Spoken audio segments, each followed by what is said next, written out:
Welcome to Take 5, your 5-minute inspirational message from Solid Rock, Drogheda. A number of years ago, I was ministering in Kenya. I was in the city of Nakuru, and we had a great time, visited a lot of churches out in villages and stuff like that. And then, on one of the final days of it, while I was there, we had an opportunity to go and see some wildlife because Lake Nakuru has a big game reserve where a lot of different animals gather out the watering hole. So we hired a guide and a jeep and set off for the day. And we were down at the watering hole at dawn. We saw all the buffalo and the rhinos and antelopes and zebras and all kinds of stuff, but no lions. And I really wanted to see the lions. You know, the lion's supposed to be the king of the beasts. And our guide explained to us that actually a lion had attacked and killed one of the park rangers a few days earlier. And the park rangers had got mad and they'd shot and killed a lion, and now the lions were all hiding. Well, he said, but we'll do our best to find them. And he drove us all day long. We went up every narrow track, it seemed like every corner of that game preserve. And sometimes he would stop and he would show us tracks in the ground and get all excited and say, look, these are lion tracks.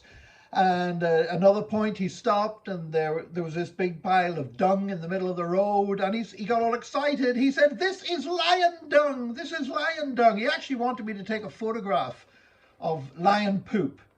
And I said, look, that's brilliant. I'm glad we've seen the lion tracks. I'm glad we've seen the lion poop. But now I really want to see the lions. Well, I never got to see the lions.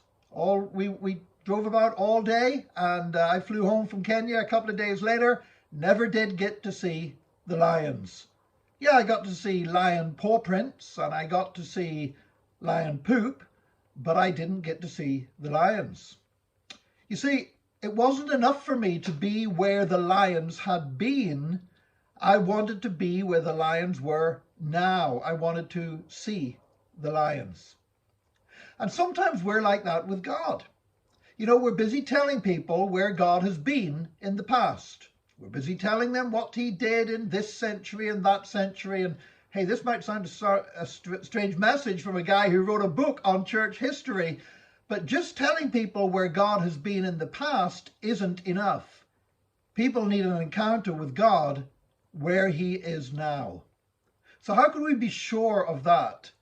I mean, wouldn't it be a tragedy if our churches were like that game preserve that week that I was in Nakuru, where all we saw was where God had been in the past without experiencing his living presence in the here and now? And that's why worship is so important, because the Bible says that God inhabits the praises of his people. That means if you really worship the Lord in spirit and in truth, then you will have an encounter with God now, where he is now, not where he used to be in somebody else's experience and somebody else's stories and somebody else's history, but where God is right now. And every one of us needs that. That's one of the reasons, not the only reason, but it's one of the reasons why praise and worship is so important. It's one of the reasons why I'm so excited about National Praise Day coming up on the 31st of October, when we're encouraging churches all across the nation to put a special emphasis on worship, to experience God in the now. Not just where God used to be in the past, but where God is moving now, because we all need that, and that's why we need to be in the place of praise and worship.